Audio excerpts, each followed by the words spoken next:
sharing with her now, I haven't mentioned the novel, and I am sure she was a little curious. What do you think? I didn't want to mention it because I want to mention it in public. My students know that I never lie, and I might not even be diplomatic if I don't have to, but I really, really like the novel. I read it out of a sense of duty, because I had to present it, not expecting much. It's a very difficult topic. Neruda, as you can imagine, being Chilean, is sort of a untouchable idol for everybody. And the topic being so complicated in a sense, and especially in the context of all the Me Too movement, I thought, I read it. I came to the book a little bit skeptical, I have to say.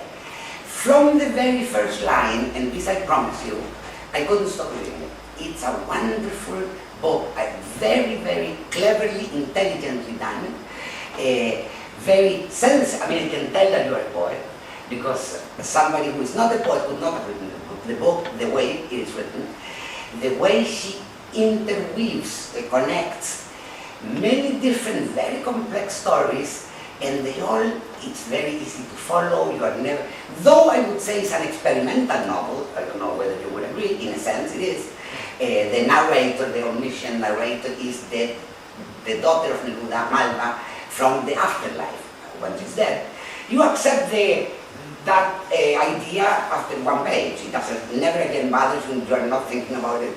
In that sense, not really magic realism, I would say. But anyway, it's a very experimental novel, but very clear. So it never makes you confused, and you go really, you bring together an unbelievable amount of cultural history, of Spanish, García Lorca, Miguel Hernández, Neruda, María Luisa Bombal in Santiago. All the, in a sense, key events in Neruda's life somehow appear, even sometimes in a line, in a very matizado, in a very subtle way, never making it, like a big thing. So it is, I really, really, truly recommend it. I am thinking of including it in my next class, for example, because it is, just from the novel, you can go into the cultural history of the time, the Spanish Civil War. It really, I congratulate you now, I hadn't told you anything, but I really, really enjoyed the reading. It's very intelligent and very well done, and very emotional. It made me emotional without wanting to cry, not like Isabel Allende style emotional, but like deeply emotional, because it is, and the movement also with her story, with the story of her family and her life, in a very careless manner. Anyway, since you haven't read the novel, let me start by asking Hagar the basic question. It's a stupid question if you have read the novel, but if you haven't, why did you become interested in the topic? Why did you write this novel? Okay, I'll tell you. You don't need to move there. No? Okay. But do I look at you? No, I think I look at you. I look at them. Yes. At you, the audience. Yes. So, do you hear me? Is it clear? Yes. Okay. Okay. I have to say that normally I speak Dutch, which is my language. And I was in Chile for 10 days. I spoke Spanish. And now I'm here for only 1 day. And I have to speak English. So I'm a little confused. Sometimes I don't know the words, but you will, I hope you will. You speak perfectly. You don't, yeah, okay. You will not blame me for that, I wanted to say. Yeah, okay. This is interesting because how did I come to the topic? How did I come to writing Malva? Well, as a child, I didn't know my father. My father was a journalist from the Netherlands, but he was specialized in Chilean and Latin American life and politics. He was a correspondent for Dutch newspapers, and he traveled a lot. And he didn't want to be a father, and he didn't want to have a relationship with my mother, so that was an escape for him, and he was very much interested in politics. So when I was born, and when I was 11 years old, I didn't have any contact with my father, and a lot of time he just lived in the Netherlands, very nearby in Amsterdam where I live, but also a lot of time he traveled around and he wrote about, yeah, as I say, Chile, for example. He also was put in jail in Bolivia for they thought he was a guerrillero, which he was not, but he looked a little bit like that. And so I had this, this mythical idea of my father, who was a famous journalist at the time in the Netherlands. And I didn't know him, and I knew he wrote, and my mother always kept his articles. So she had a cupboard in the house with a huge staples, how do you say that, of articles. And I remember as a child, I was, on my knees, I went to those articles and I felt them and I saw all the black on white letters on the paper, and it really was very, well, intriguing and intriguing. And why did you do that? Yeah. Then later, later I met my father, and now we have a stable relationship. And then when I was in my 20s, he allowed me to read his diaries, the diaries he wrote while he was traveling. And I was very curious what he would have written about the time that I was born. So I am born the 12th of May 1972. And I saw that my father was, at that date, he was in Temuco. Temuco is in the south of Chile, probably you will know that. And I was very curious, so when I was 34, I decided to travel to Temuco to see where my father had been while I was born. And there, without knowing about Neruda, still. Without knowing about Neruda. But the people there told me, oh, this is the place where Neruda grew up. He wasn't born there, but when he was 2 years old, he lived there till he went to Santiago, the capital, to study. So when I was 34, I was already a poet myself. I had published several volumes of poetry, and I thought, oh wow, that's interesting, because Neruda is the most important poet of Latin America. So let's go to all the houses where he had lived. And then in one of the houses, so he has 3 houses that are still you can visit. And in Santiago, there is this house, beautiful house. I visited this one, and the guide heard that I came from the Netherlands, and this was in 2005, so a long time ago also, but also a long time ago. But she said, oh, that's really wonderful that you are from the Netherlands, for I heard that a year ago, so in 2004, they discovered the tomb of Neruda's daughter in the Netherlands. She was buried in the Netherlands, and nobody in Chile knew that he had a daughter. And I said, well, or almost nobody, she didn't know.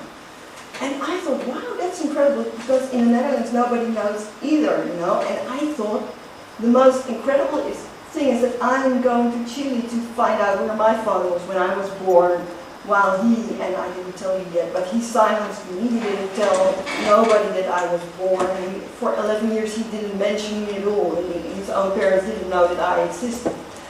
And here I discovered that Neruda had a child, which, I didn't know she had a child, and I wanted to read about it. So when I came back, I started reading about Neruda, and I started reading his own autobiography, Confisque Vivido. I confess that I have lived, and there was no word about his daughter in this whole entire autobiography, which is incredible, because your life is also about having children if you have them.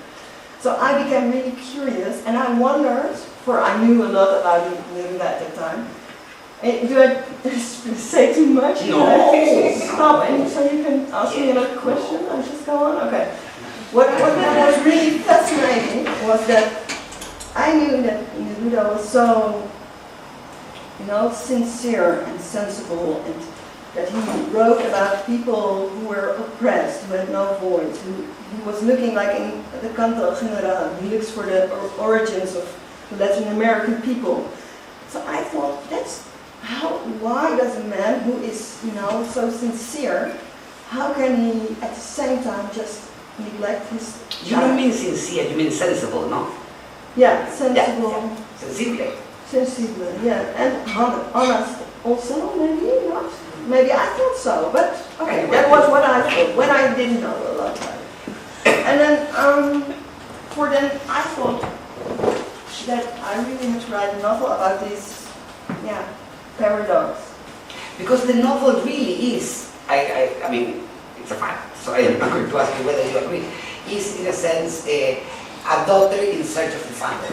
What is wonderfully done is the way Hagar connects not just her story from the very beginning. So it's not like you have to wait until the end to have like a childish surprise. It's from the very beginning, her story, then of course Malva with Neruda, but also all these parents, famous parents, Picasso, Gauguin, Arthur Miller, on and on and on, Joyce, with children in similar situations. Many of them I have to Google, I have no idea. Yeah. Many of the stories. Einstein, not in the way you weave them in, because it's a very beautiful way she tells it, because it's told by Malva, but she has 3 other children in the afterlife who are the best friends.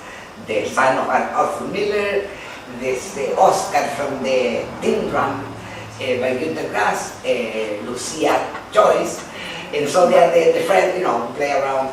But then you weave it in with all these, many stories like that, each very respectfully told and very true to history. So that would be my second question, because generally in a biographical or a story that is fact and fiction is usually very complex, no? Usually they are very unfaithful to history, or it's the fine line, and you respect it. I didn't find a single untrue fact, and you're very honest, not always. I mean, there are maybe 3 doubts that I remain on. Is this true, or is this your imagination? Because generally you make clear to the reader when you are inventing, like the piece of the salt of Garcia Lorca. It's a beautiful way you tell it. It's very clear to us that it's not true. That comes, you take it from the poem that Lorca wrote to Malva, but that the rest is invention. There are 2 or 3 places where I am not sure. Okay. For example, the conception of Malva, is it really after Garcia Lorca and Neruda meet, or is it just your invention? That's your invention, I assume. Remember in the novel, is that night they supposedly conceived? I didn't know exactly when, but more or less by months. Yes, I counted. Yeah, I counted in months, and it was around that period. Yeah, it fits. So even that, almost, or it should be. Yeah. So that you wanted to be very historically correct, no? Yeah, and it is also because I have a master's in cultural history, history of ideas. I started studying philosophy, and then I missed the cultural context, the historical context. So I changed after my propedeutic, I don't know how you call it. I studied cultural history, so I always wanted to know the facts. I was always looking in archives, and I wanted to hear as far as possible or as plausible as you can be. And also because Malva was in real life, she was neglected, she was not mentioned. And I thought that it was my duty, or how do you call it, my goal, that's what I aimed to give her a life in my book. And you do. Yeah, but then I had to be honest, for you cannot give a life and then, just deform it or change it the way you like it. I think I wanted to give her the life she had had, but also the life she didn't have. So that's why I invented this afterlife. So I give her like a new life, and at the same time I wanted to tell the story that nobody told.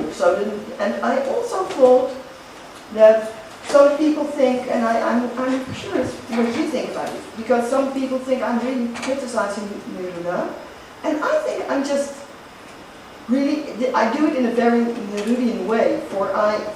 I think I'm just trying to tell the truth, and maybe for him, but we'll get there later. It was too difficult to have this relationship.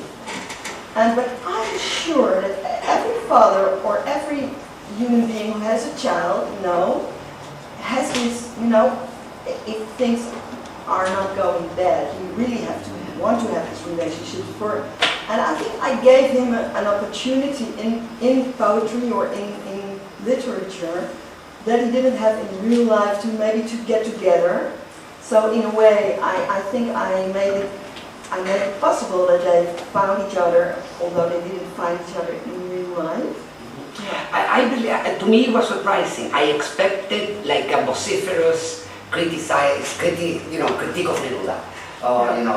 Poor daughter abandoned and all the bad man Neruda. Not at all. Not at all. Never he do that actually. Very few moments when Malva, criticizes the father, but it's totally poetically done. So the way that her longing for her father and the many different sides. You look at the same issue of she being abandoned. The way I'm not going to say the way it ends, but the way it ends, it's really it's very beautiful. To me, it was very surprising the reaction. You can tell us later more, but what I could find Googling the reaction that some people had after the publication of the novel.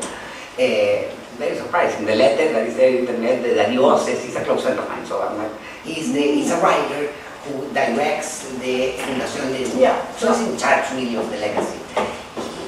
He comes out with a defense of Neruda. A bit funny because facts are facts. But he tries to, everybody at the time, most fathers would, leave the daughters with their mother if they divorce. Really bad excuses, I think.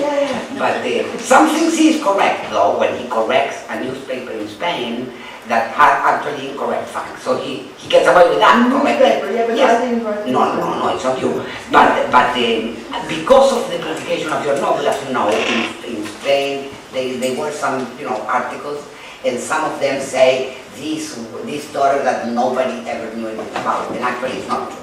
Because Volodya, you read that, the Volodya title poem? Yeah. So Volodya in 84. Volodya title is very interesting because he was a very well-known communist and intellectual in Chile who did his exile in Russia, in Moscow. And he wrote a biography of Neruda, entitled Neruda. And there he brings up, I believe for the first time, isn't it? Am I wrong? Yeah, I think he's the very first. shortly. Well, 6 pages, it's not so short. Oh, right. It's correct. But also trying to, somehow defend. A little bit, trying to look objective, but not really being able to. No, and what I found was that the way the mother of Malva is approached is not objective at all. It's very xenophobic.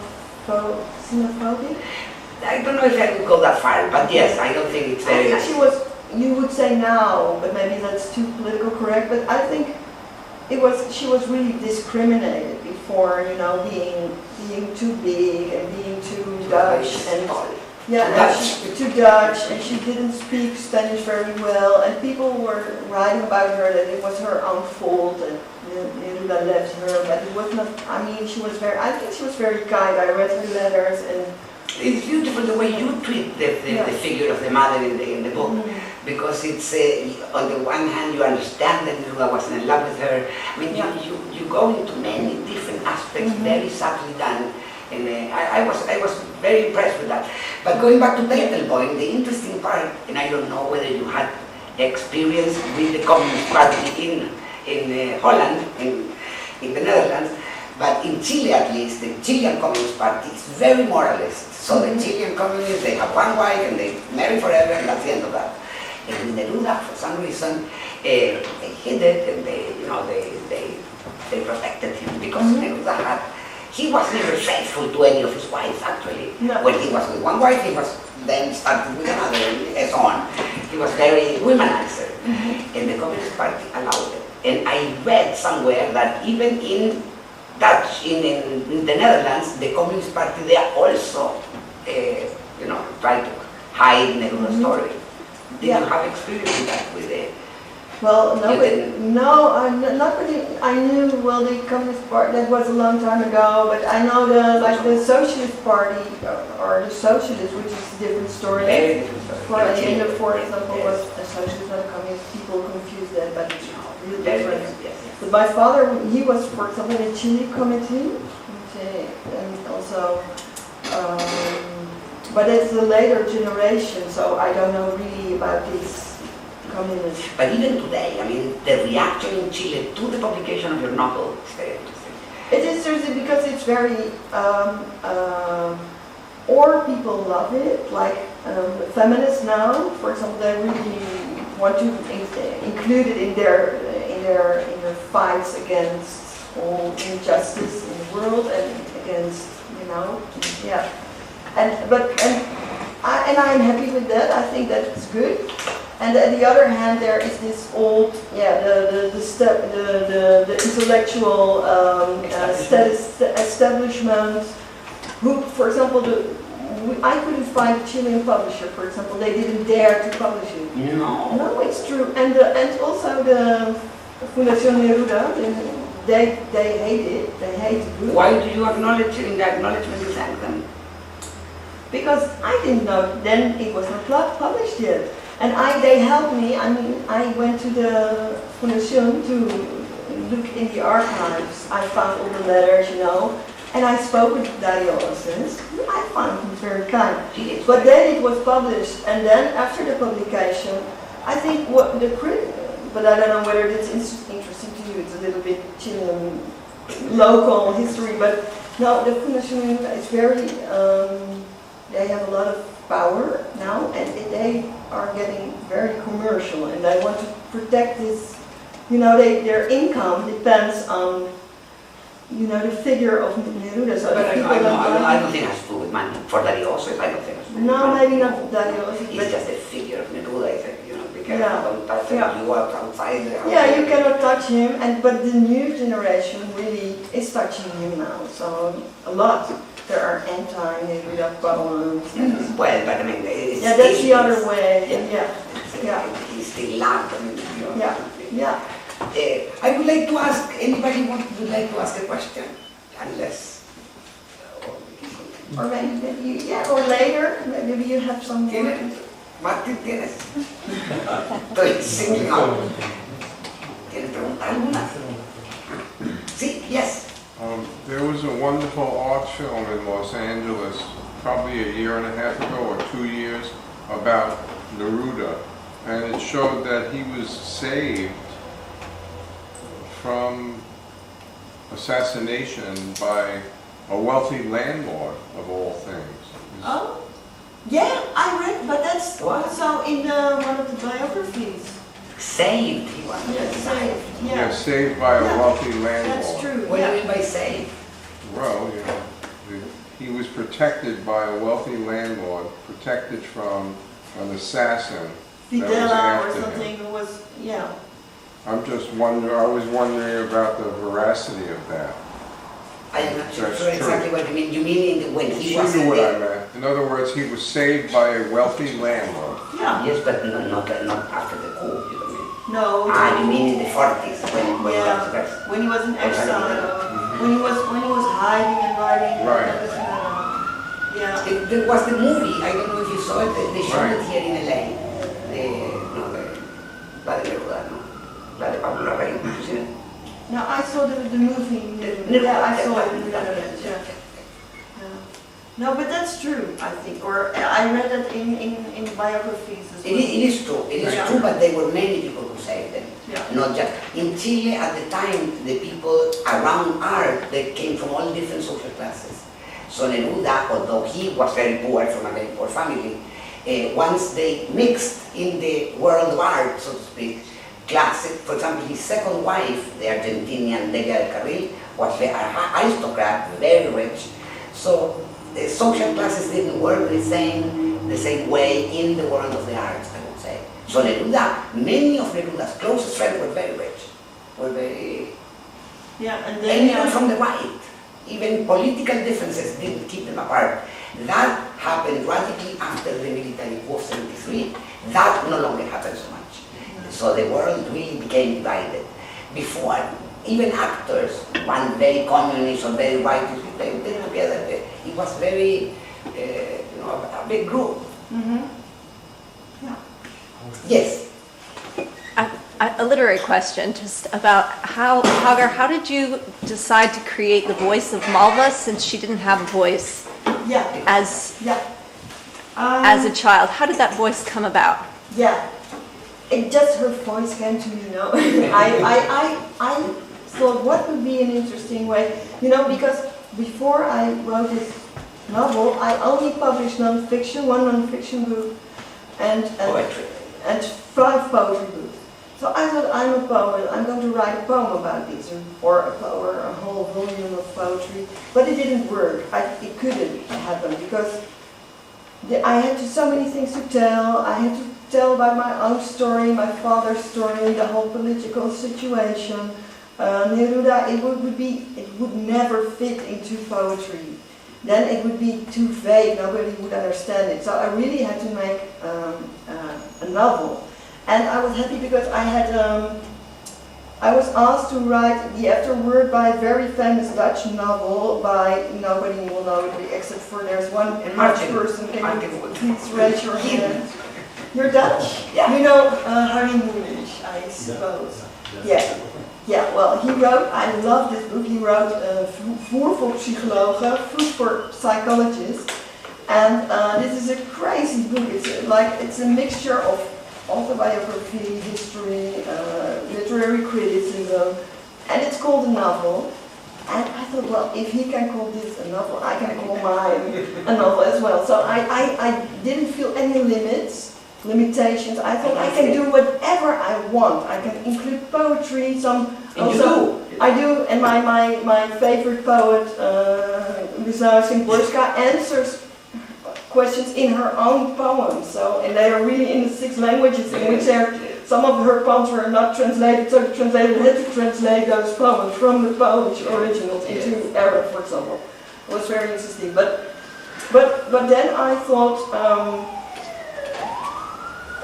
I really wanted to, and that's the luxury of literature. You can do whatever you want, but you can also give somebody who didn't have a life, during life, you can give her this life, at least in literature. So I wanted to turn it upside down. I wanted to change it. So in real life, she only became 8 years old. She couldn't speak. She couldn't walk. She could hardly think. She was very ill. And I thought, why shouldn't I give her a very, innocent, as you say. I wanted to make her innocent. That's why I had to do all this research, and all the facts had to be true. Before she was innocent, she knew everything. So I really had to know everything about Neruda at the time. I read so many things. I can see it. Yeah, and she couldn't speak, and she was silent. So, and what is more important in literature than having a voice? And the language is the voice itself. So I wanted to give her this very poetical voice, for she wanted to make her father aware of her existence, but more than that, like children always want that their parents pay attention, and they want to, they want that their parents are proud of them, so they want to show off sometimes. And Malva is really showing off. She's really showing how smart she is, how intelligent, how funny, and also how poetical, because that's the language her father speaks. So she wants to speak the same language. So in order that he will recognize her and answer her quest for love. That's the whole thing. So it's one long love letter to her father, written by me, by her voice, and I made up the whole thing that I'm like the ghost writer of a ghost, which is she, but because she's dead, she cannot use the pen, she cannot hold the pen, for she died. She doesn't exist in real life, she's a ghost. So I can write for her story. She talks to Hagar during the novel. And that's funny. So Hagar here, do this. Yeah, she says, hey, well, do you listen? This happened to me. And she said, hey, listen. And then sometimes she also, because in the afterlife, I imagined like the pampas, so like you have them. And I thought it is like an endless pampas. And all the children who died, who were friends in the afterlife, all the children of geniuses who had some, were not perfect and were therefore neglected by their fathers, are riding on mules or on little horses on this real big, huge, endless afterlife pampas. And then at the time, once she also sees my father there. For in reality, my father, before I was born, he was really riding horses in Chile on this endless. In Argentina. In Argentina he was. So she sees my father and she tells me what he looks like, and so it's all like as if there's a hole or a gap in life, or like the worm holes, how do you call them? So you can escape from one time to another. And because she's innocent, but she can also travel through time. So if she wants, she can see how her parents were together before she was born. And I wrote that already in a poem about my own parents, so I had some experience with imagining life before my own life. And then she can write or tell me about what life was, how things happened. But she can also tell about her afterlife. But the interesting part is that Hagar doesn't only talk about her family, her problem with her father, but also with the family, in the concentration camps, Yeah. which you tie very well with the story of Maruca. Yeah. Yeah. And it's all true. It's all true, it's true. And the very sad thing is that Malva died in 1943 in the Netherlands during the occupation, the German occupation. And she died because of her illness, not because of the war. And she died when she was with a caritative family.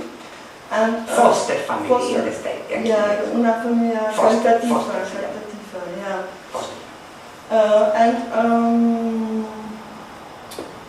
But at the day she dies, at that day, exactly the same day, the first trains to transport with Jews from the Netherlands to Sobibor road, or to Auschwitz, to Sobibor. And my family was in those trains, so it's really incredible that all those facts came together. But you make them come together. That's that's your gift. Yeah, and what's so important because of this is that my father, who was, came from this Jewish family, decided to become a journalist and to travel to Chile just to know about oppression and. About Salvador Allende, no? Yeah, he wanted to. Yeah, he was in favor of Allende, and he wanted to write about also about when he was there when the coup happened. And he was also, and it was one of the first stories he told me when I finally had contact with my father. He impressed me by his fantastic stories of all his travels. And he also told about the day he walked in the funeral. This was this huge funeral of Neruda, which was so huge because it was only, how many days? On the 23rd, he died. Yeah, so it was 12 days after the coup. And many journalists were there because of the coup. And then Neruda died. So they were still there. And so because they were there, they could protect this funeral for many people, and there were thousands of people. But normally they didn't dare to protest because there were all policemen pointing their guns on them. So until then they didn't dare to protest. But because it was filmed by all the journalists from all over the world, and also my father, and I saw my father, and it was because it was broadcasted in the Netherlands, for example, and in France and everywhere. And I just saw my father as a young journalist walking there, and he's really, in Neruda's funeral, no? Yeah, I just see him gaze at those, sometimes some, policemen came and just grabbed someone to take away, and my father's he sees everything, so I was also proud of him.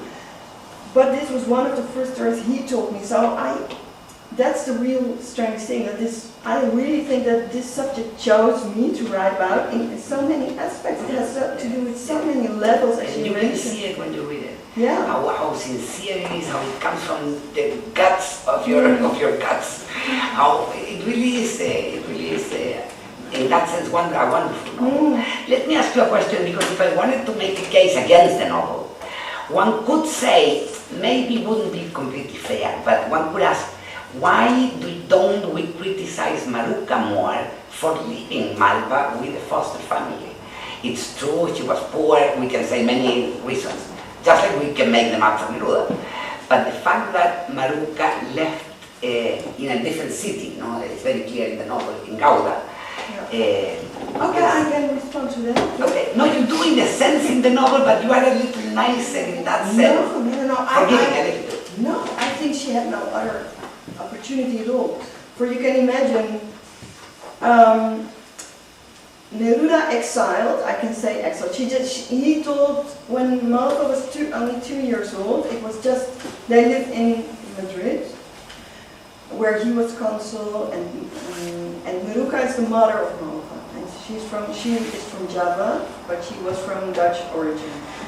So, Neruda said, well, it's going to be very dangerous here.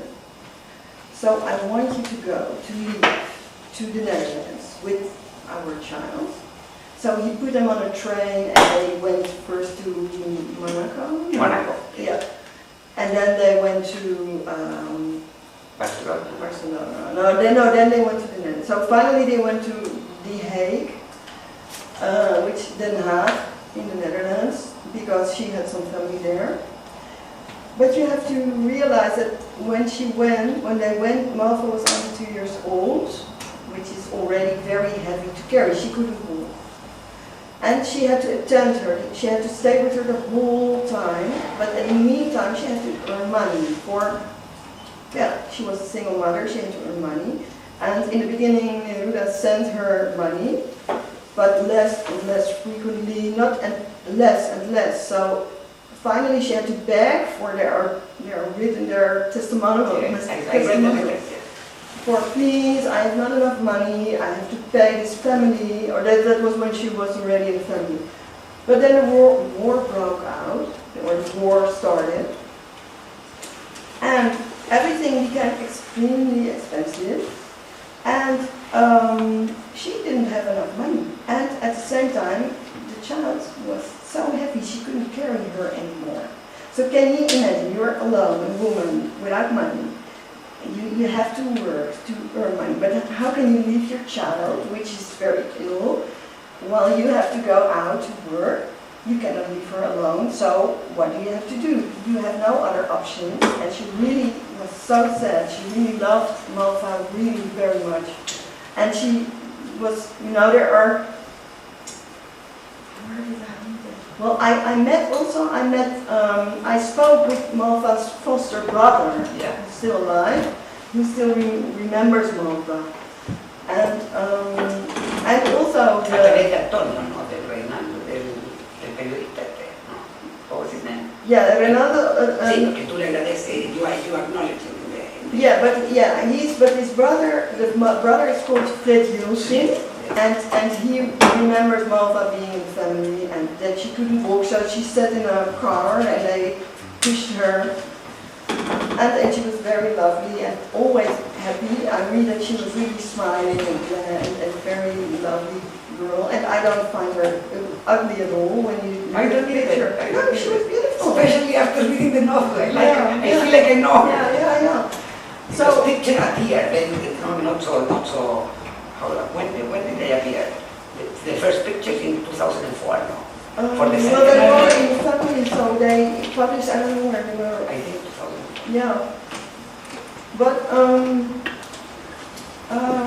so I think you cannot blame Maruca. I'm not saying you can blame her, but I'm saying you are a bit more understanding. For example, one could say, if I wanted to just play devil's advocate, why didn't she live in Gouda and she looked for a job in Gouda rather than in The Hague? Because she would visit her once a month. Yeah. That's pretty abandoning the child too. One could argue, I'm not saying I do. Yeah, but I think there were no jobs in Gouda. It was a very small city, and in The Hague it's a big city. And she could, she lived, and that's also so sad, she had only one room. That's the whole You know, she moved from one room to another. She lived in a house where other people lived. And she couldn't afford a house. She just had one room for her whole life. Well, we would have had 3 houses. So she couldn't really afford. She even writes she had to spend her last money on the stamps to send a letter to Neruda. But he wouldn't even answer most of the No, time. and he didn't answer the what do you call that? When they tell him the telegram. Yeah, the telegram. He didn't. So when Malva died, she sent him a telegram about the death. To Mexico. Yeah, and he didn't respond. For example, he didn't show up. And, yeah. So, there are many more things to tell, but you can just read it in a novel. About Neruda. And it's not like, oh, my boy, I don't want to read about. It is a novel, and a proper novel, and it's with intrigue, and at the same time you are learning all these things very indirectly and very well told. They're very interesting the way, because each chapter, they don't go in order. No. Each chapter is very much like sort of a poem. And immediately you understand where you are, though, because the little girl goes wherever she wants to. I go from, the day Neruda was born, then whatever. But it's never not clear. And each of the chapters is very true to itself, so to speak. They are very... No, they really are. I wouldn't say it if I did. Let me ask you another. Do you have questions? See, Mark. I have a question about the In Dutch. historical background. Yeah. So, did Neruda abandon his daughter? Did her disability have an influence on his decision to abandon his Yeah, daughter? that for sure, because there are like Vincent Alexander, he was visiting Neruda when she was born, when she was very small, and then in the beginning, because this disease becomes worse. I mean, in the beginning you see a little bit of a bigger head, but It's hydrocephalia. water head. And so it grows and grows and grows, and then finally, now they can cure it, but at that time they couldn't. So he knew, he was very ashamed of the fact that she was so ugly, because he really thought she was ugly. But in the beginning, not. In the beginning he was so, he was really happy that he thought she was a beautiful doll, and he really adored her in the beginning. Before he knew that she was sick, or before he knew that her head would grow that big. So, and then, when it became clear that she wouldn't, because it could have stopped and she could have stayed alive. So in the beginning there was hope, but then when it was clear that it wasn't going to be better, that it was incurable and unchangeable. And I also compared it with his writing, because as a writer, every poem you don't like, you can erase it, you can rewrite it, you can just remove it, you can write a new poem. But in real life, you have to stick to what happens to you, and he just couldn't bear the whole mortality of his child. And so he was really disappointed and ashamed, and he didn't love Maruka anymore. And he also had an affair with who was going to be his new wife, Delia, who also very, very strange, because Delia in the beginning was the nurse of Maruka. After she gave birth, she was living in the house, making love with Neruda secretly, and acting as if she was a nurse helping Maruka, and they were having parties in the house while she was there with her little child. Mother and child were together in one room while Neruda was having parties till the sun came up, with all his poetry friends, and singing and drinking and dancing. It was really, if you can imagine this paradox, it's really incredible that it all happened at the same time. This was in Madrid. Yeah. Really in Madrid. Yeah, this was in Madrid. Yeah, she was born in Madrid. So, it has a lot. I'm sure that if Malva was just a beautiful girl, he would have kept the relationship. Maybe he would have been divorced. I think he would divorce. But we don't know. I We don't know. I wouldn't dare say that it's because she was sick that Neruda abandoned. I wouldn't dare say that. I mean, there is no proof anywhere. No, there's no proof. Maybe he could have left her anyway. Of course, he could have. And maybe he wouldn't have. But you can say if this. I also think that it had a bad effect on their relationship. It wasn't that good, and then it even became worse. So yeah. It's also como el huevo y la gallina, because maybe the relationship with Maruca was never good. Maybe it wasn't good because of it. Well, in the beginning, what came first? yeah, in the beginning he wanted to marry her because he was a consul in Java, and all the other consuls were married, and he wanted to show his father that he could be a married man. He wanted to show the other consuls that he was really capable, he was, because the others were really like, oh, you're not married, so it was more like a Socialist. yeah, and to be accepted, but not for, I think he wasn't in love with her, no. You don't think she was? In the beginning a little bit, but not she's also tragically, she's the only one who never wrote a poem to. Yes. All the other women he wrote. But the communists in Chile say, but he even wrote one poem only to his own father, so it means nothing, because to the daughter, Neruda does write one poem. Yeah, without mentioning her. Yeah, Yeah, that's true. I mean, she is implied, yeah. Yeah. But, and to his own father, he also wrote just one poem. Yeah, So but it he means, hated his father.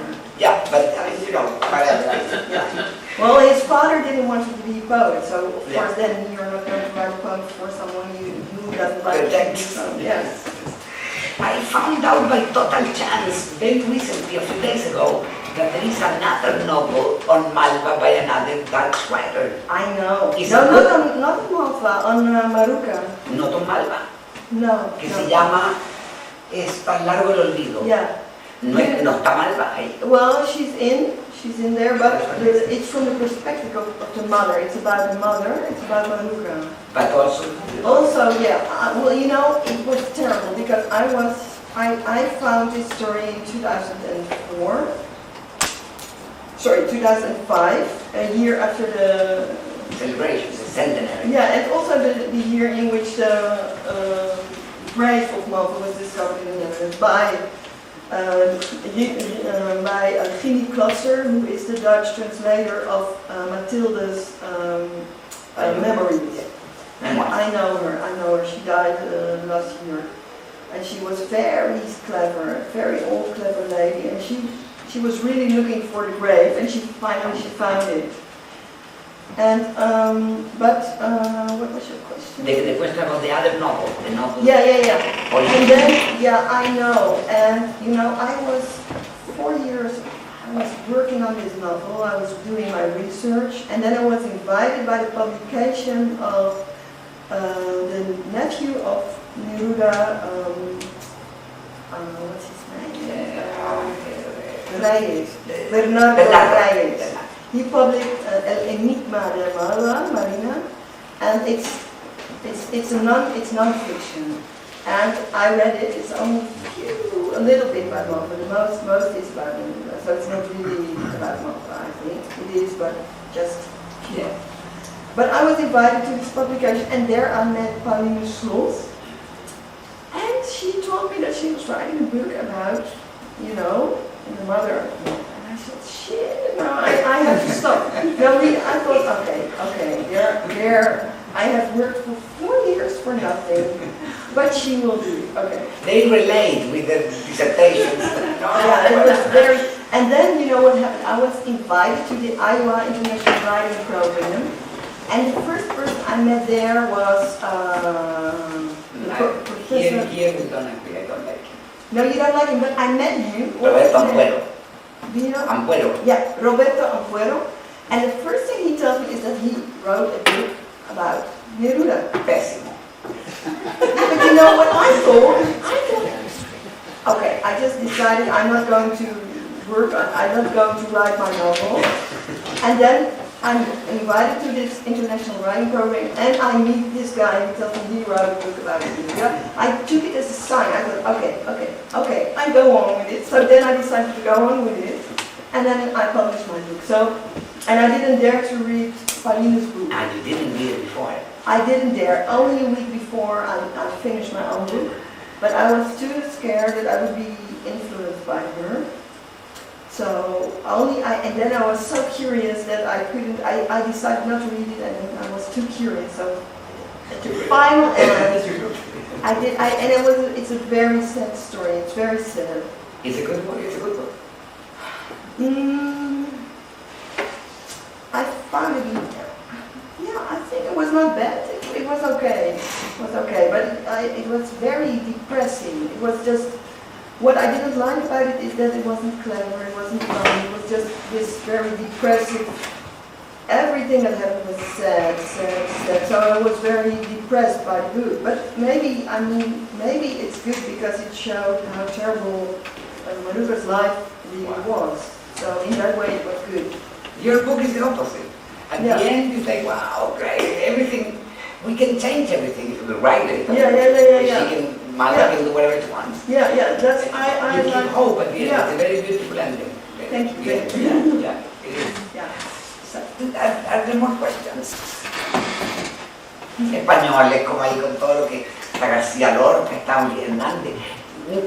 You didn't finish saying about the Alexander, the poema de I told you because you asked me whether the illness of the daughter influenced the relationship, or his decision to stop the relationship.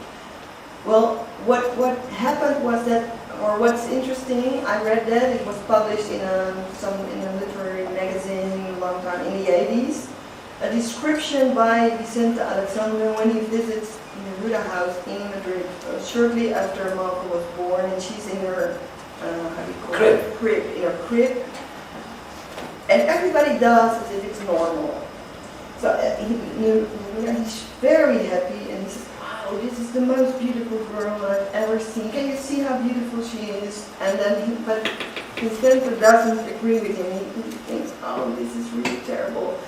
And then the way he describes it, I literally cite him. Yes, it's very well done. Yeah, and then I also compared. After that he writes poems, which in a way are the opposite of Malva, what she is, which she feels, and that's of course I invented. I cannot say that he had Malva in mind while he writes, but he writes like a cosmology.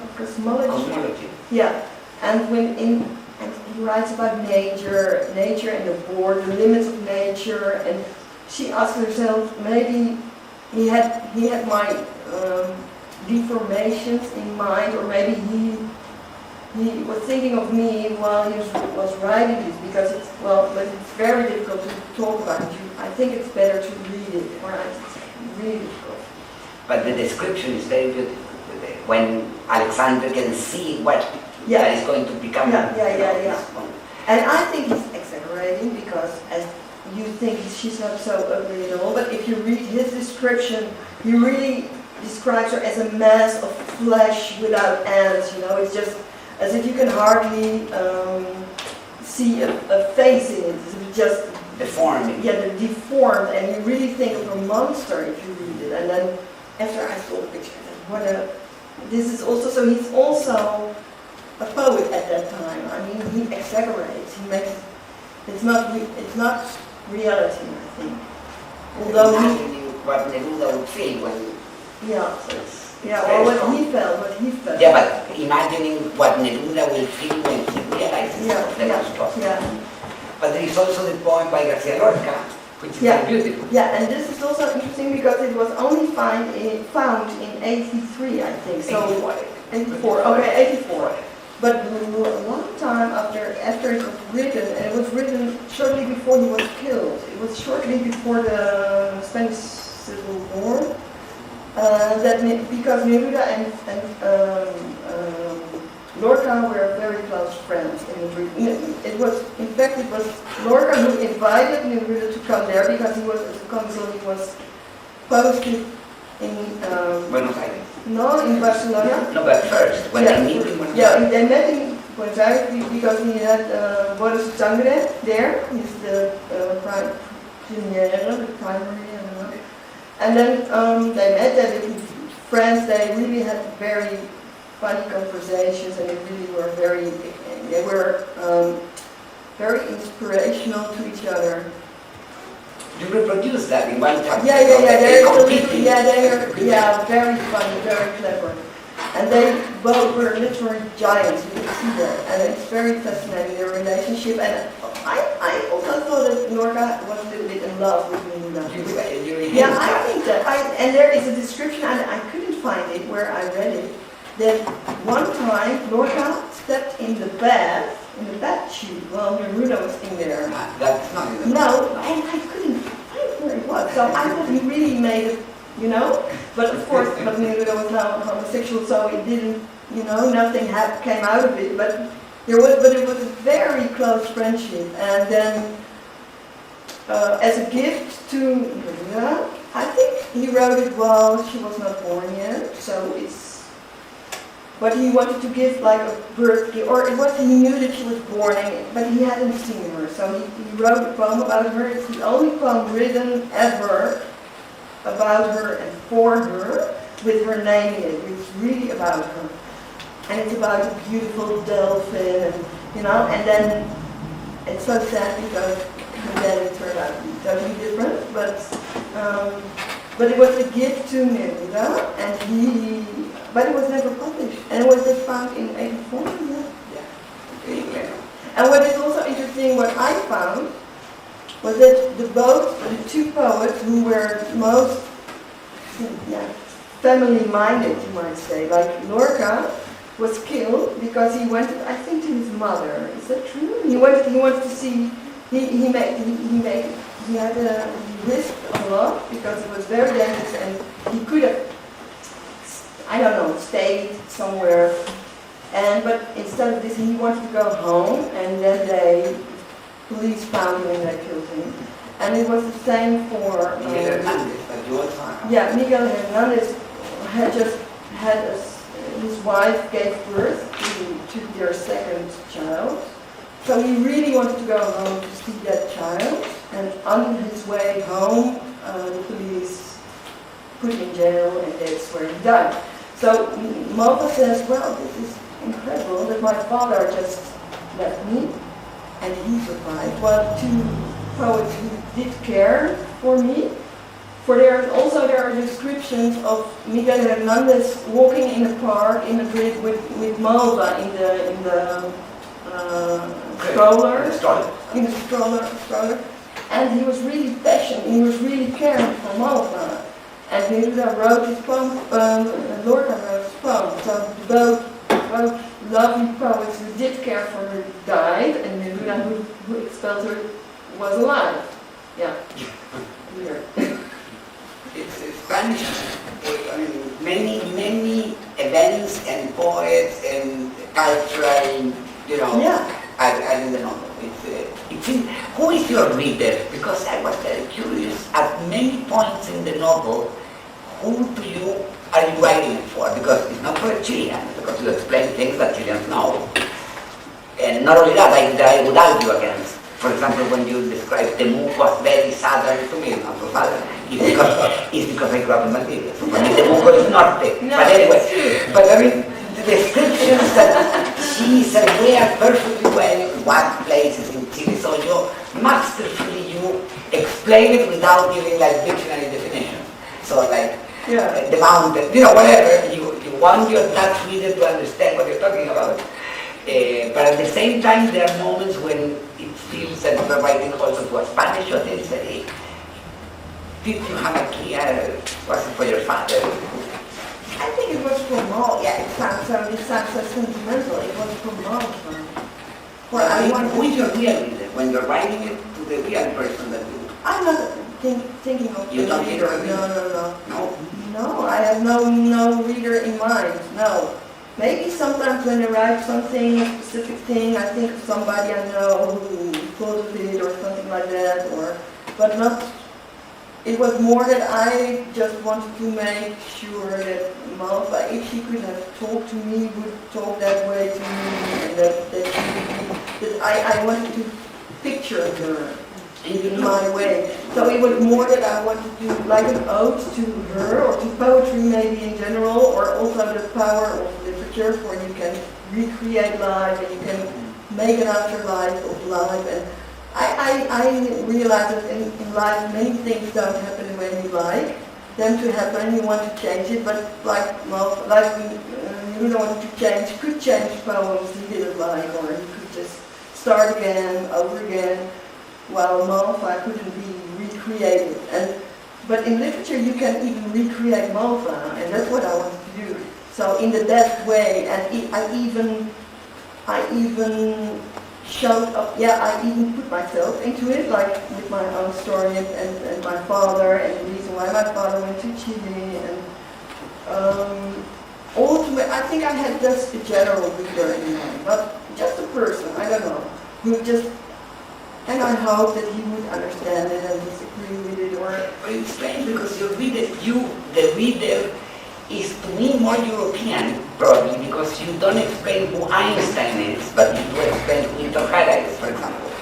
Or, I mean... Oh, do I explain? I think so. I think... Yes. But you somehow feel that people might not understand who he is, whereas Picasso you don't explain, you take for granted people will know Picasso. You see what I mean? Like, but I think that Einstein is more famous than people think. yeah, of course it is. I think everybody knows Einstein, but not everybody knows Victor Hagar. That is true, yes. Yeah. So, and Picasso is also more famous. So there are... Not for Chileans, but... Yeah, but no.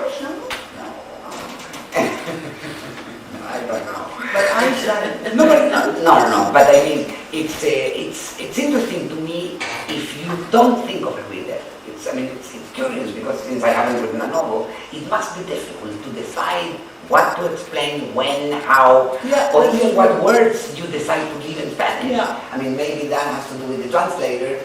Yeah, that's true because... Carabineros, for example, you read in Spanish, and I'm like, why? Why didn't you just write police? I mean, it's interesting choices. Yeah. What language was the novel originally published in? In Dutch, my mother tongue. So, and that's really a difference also, because I really didn't. I'm so glad you like the book. Oh no, but you read the English one. Yes, but the Spanish one, I don't know. I don't know either. Well, because I can read and talk Spanish, I could really read it, and I'm happy with the translation. But sometimes I thought this is too superficial. This is not the way I'm more specific. But maybe that's the way maybe that's the expression in Spanish. Oh, I hope I don't get disappointed by this. No, I don't. I don't know. But maybe that's the same in English. I mean, it's in English it's very very but it's very difficult to translate. I know. And even this, I might say, because I'm a poet, I use very difficult language. So it's not just anybody can translate and you have the same word in any language. It's really... Did you participate in the process of translating? A lot. In Spanish and English? In both? Yeah, it took me weeks, I was reading every version, I was discussing almost every word. And what about if you disagree with the translator? Then I tried to... Sometimes I came up with better translations. Not always. So only if they didn't know. Sometimes I didn't know how to translate something, and then I just... Yeah, but say you disagree, who makes the final decision? Then we will get, we get together. We were happy at the end.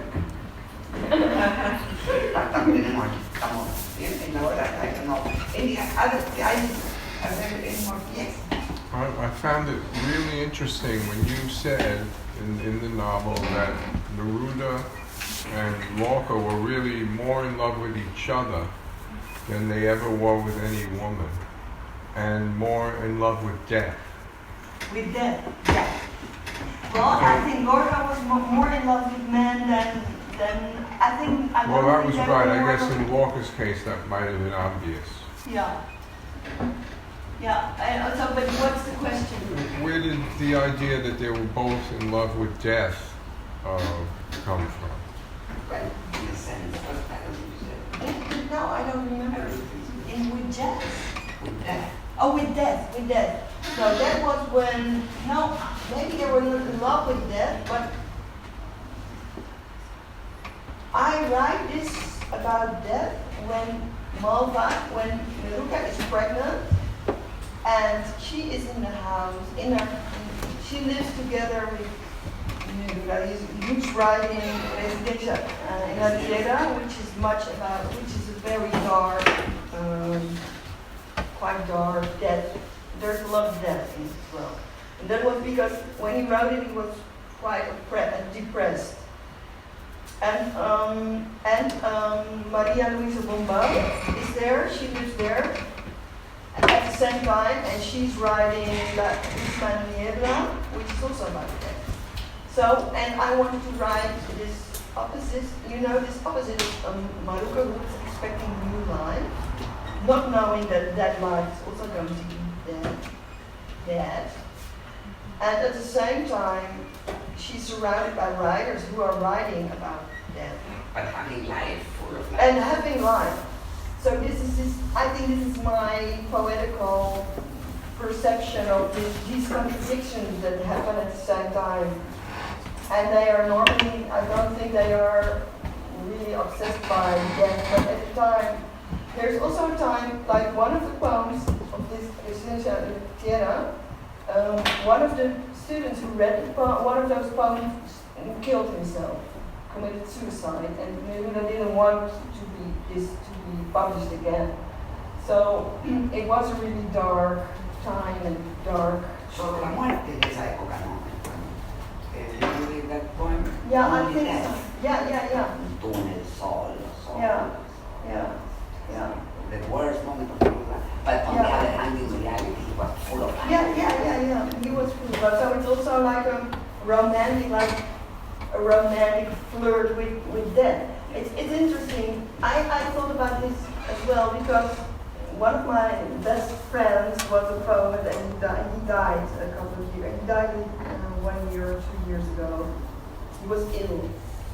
And always he was a very dark poet. When he was full of life, in real life, he wrote about death and about dark romanticism, and then when he finally really got ill, he's only writing about how beautiful life is. So it's the opposite. It's interesting. Yeah. Thank you.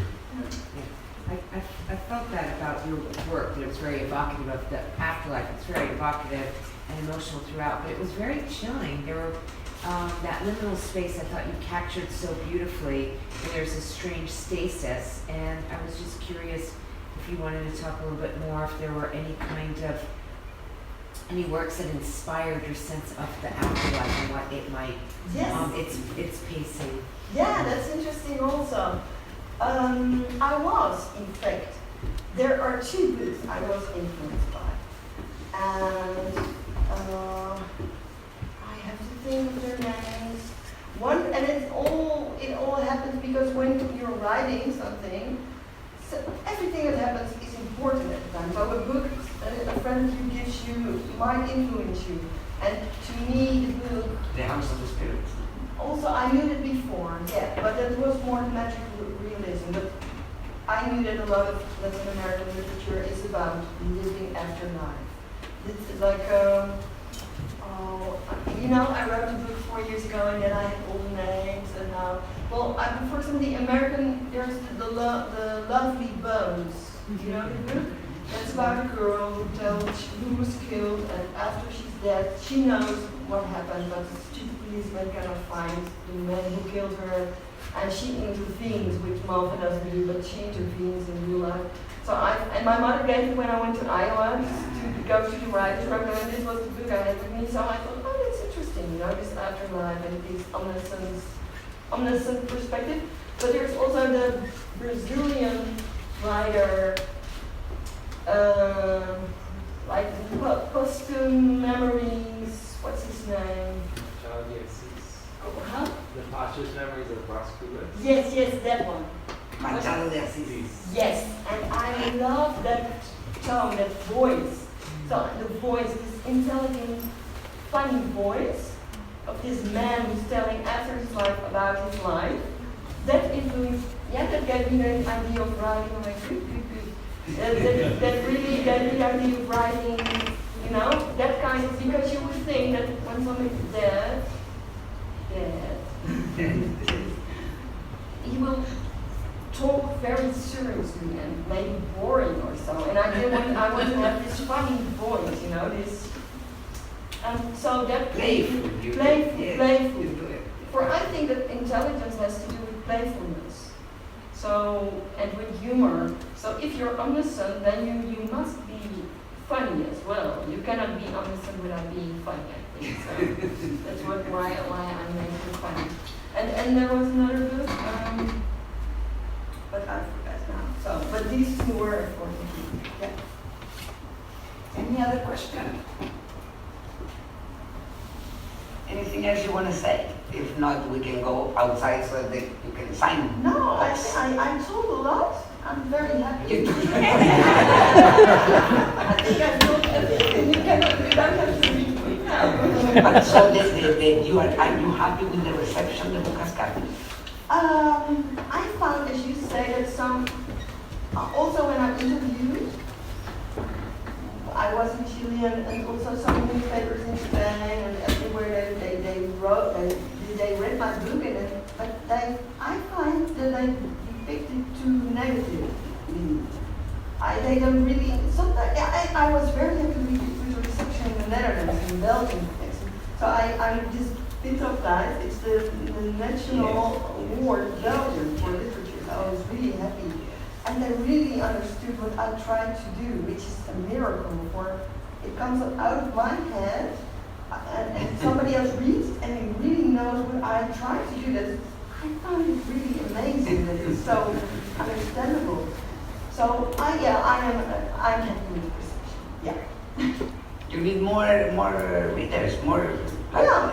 They are not so vested, not like the tea and defending Neruda. You see what I mean? Like That's a pity. That's a pity. Yeah, that it is. there are some prejudices, I think, that is negative, too negative, and or just a sad story about a girl who died, you know, and you can misunderstand that when you don't read the book. So yeah. Yes, I agree. Anyway, thank you very much, Hagar. Yeah, thank you.